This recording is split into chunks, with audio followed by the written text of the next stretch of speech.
What's up, freaks and geeks? So we are back in the kitchen today. We're gonna do something a little new and different.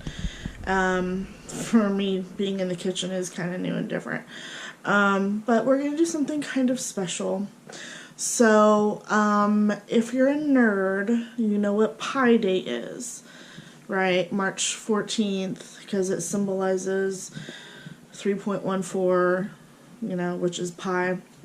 So, we're in the kitchen. Does that mean that we're going to make a pie? No, because that would be too expected, too pedestrian. We are going to make a cake for Pi Day. I mean, if you don't get it, just watch another channel. So we've gathered our ingredients.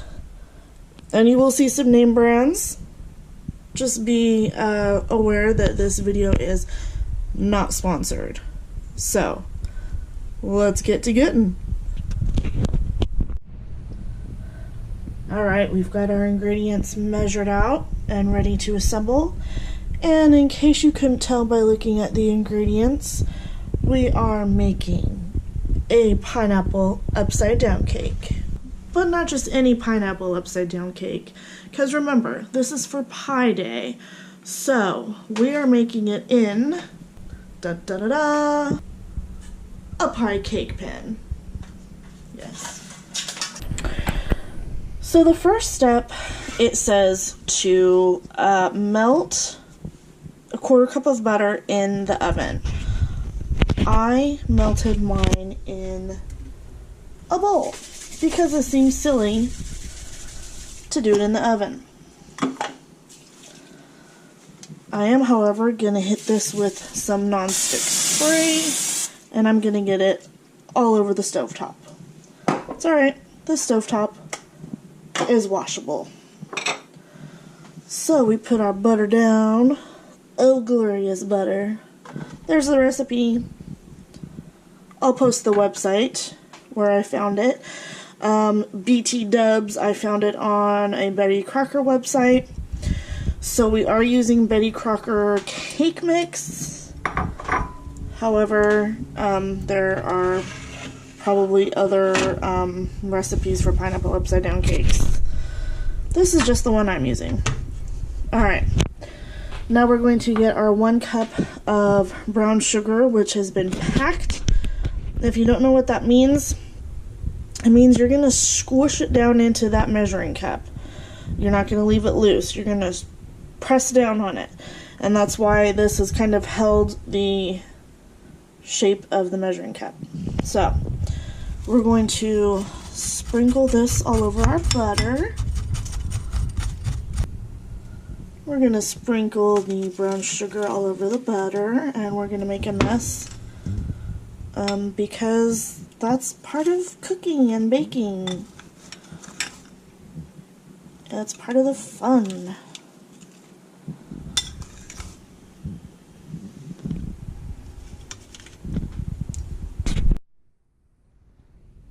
Okay, so I tried to spread around the brown sugar as best as I could, but it's not perfect, and it's not going to be perfect, so don't trip out over it. Alright, so next we are going to put our drained pineapple on top of the brown sugar. Now, when you drain this, save the juice, and we're going to put that into the cake mix. So, we're going to put, well, it looks like we've got some juice in here already. That's alright. So we're going to sprinkle our pineapple chunks into the pan. Now, if you've ever made or eaten a pineapple upside down cake, you'll know that they are typically made with pineapple slices or rings. Well, those won't fit too well in this pie cake pan. So we're improvising and we're using chunks. Guess what? It's still gonna be delicious. How much pineapple did we use, by the way? 20 ounces. Next comes the maraschino cherries with no stems. The recipe calls for 6 ounces. I couldn't find a jar that was 6 ounces, so we're using 10 ounces. Oh no, more maraschino cherries. And of course you drain it. Do not throw away the juice. I repeat, do not throw it away. Here's why. Maraschino cherry juice is delicious in sodas, okay? Whether you drink regular cola or diet cola, it is fantabulous, and it tastes so much better than the like already made cherry sodas, okay? Trust me on this. And right now I do have a jar of maraschino cherry juice that has no maraschino cherries in it, and I guarantee you that my boyfriend is going to be like, what the hell is this? And I'm going to be like, mind your business. And then I'm going to ask him if he wants a cherry cola. And then he's going to tell me no, because he's on a diet. I'll be like, more for me. So, that's the end of that story. Okay, so once you've put all the pineapples and cherries into the mixture, you press down gently. And now we're going to make our cake batter. So again, I'm using Betty Crocker because I got the recipe from the Betty Crocker website. So we're just going to make the cake batter according to the directions on the box, except for, instead of water, we're going to use the pineapple juice that we drained from our pineapples. So let's just mix this up real quick like.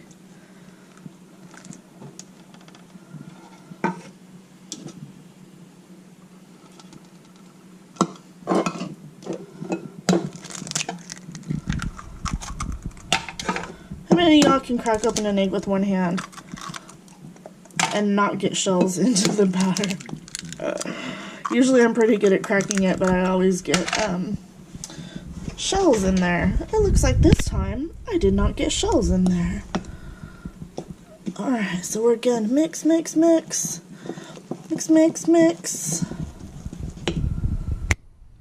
There we go. By the way, I started using a whisk because I discovered it's a lot easier than a wooden spoon. So, let's pour this over our delicious mixture, and this isn't even baked yet and it smells so good. La la la la, la la la la. I'm gonna make a huge mess. La la la la. Oh my god, I don't know if it's gonna fit.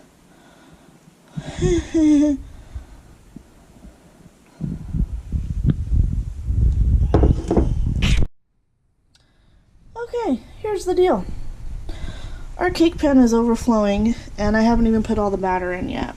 So, I say yet. I'm not gonna put the rest of the batter in. This thing is gonna overflow, which is why I've put it on a cookie sheet. I have a feeling it's gonna be a big, huge mess.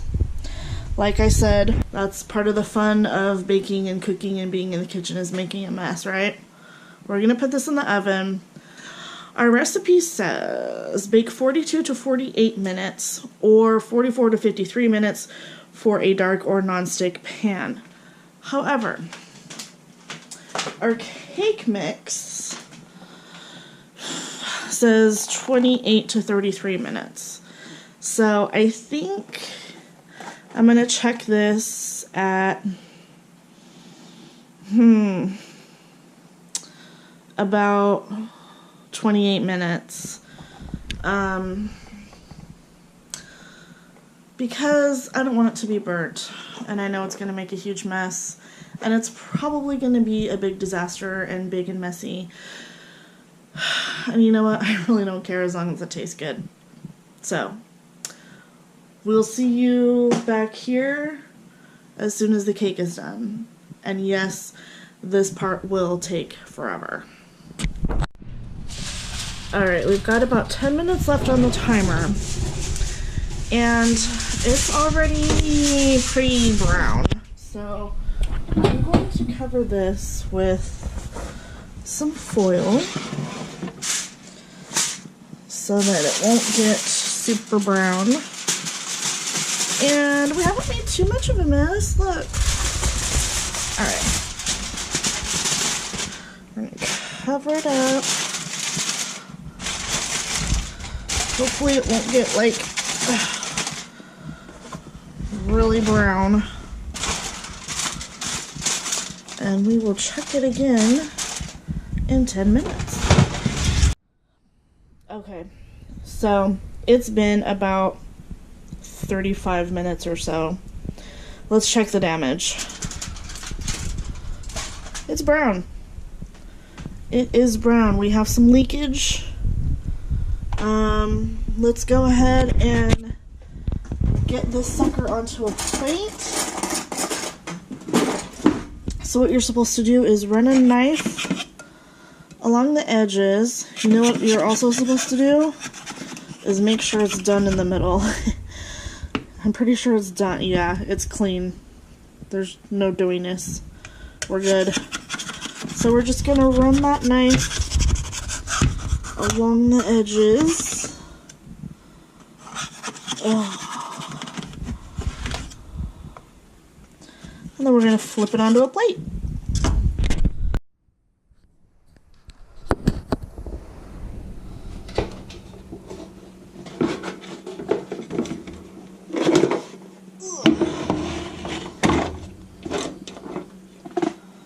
Okay, we have successfully flipped it over onto another cookie sheet.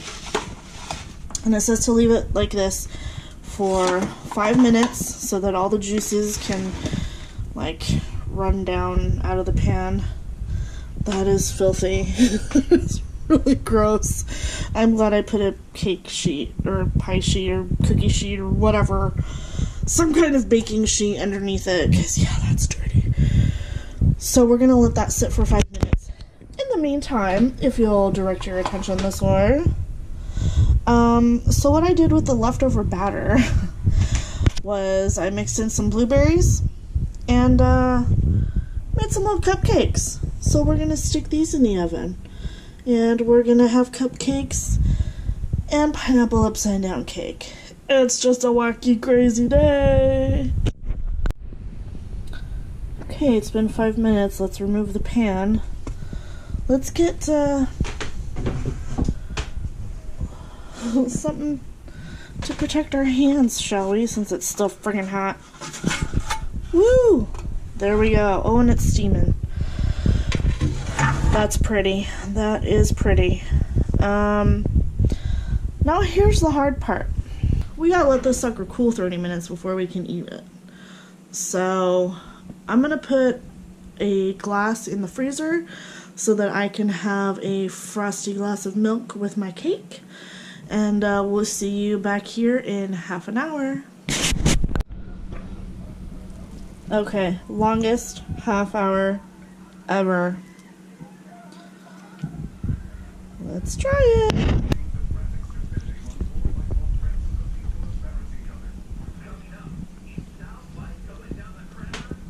Yep. So, the crunchy brown sugar topping to cake ratio is more than it should be, which means that it's really delicious. That's the best part of the pineapple upside down cake, right? So we didn't have enough, well, we had enough cake batter, but we couldn't fit it all into the pan. So we had to improvise, and it turned out quite alright. So thanks for watching, nerds. I hope you have a wonderful pie day, whether you eat pie or cake or nothing at all. Well, I hope you eat something, because you're supposed to eat. Have a good pie day, and thanks for watching. Bye.